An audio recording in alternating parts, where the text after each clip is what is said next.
how to decrease or increase the magnification zoom on the Samsung Galaxy S24 series.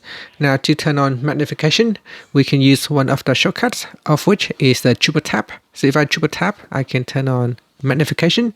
But if you want to zoom in or zoom out in your magnification window, you can pinch in like this. You can pinch out to zoom in or pinch in to zoom out. You can also tap on this blue button at the bottom corner within the magnification window, and this will open up the magnifier menu. And here you can also drag on the zoom bar at the bottom here to zoom in or zoom out. So this is just another option for you to zoom in or zoom out on your magnification window. Here you can also change the size of your magnification window, or you can make it full screen. And that's it. Thank you for watching this video. Please like and subscribe to my channel for more videos.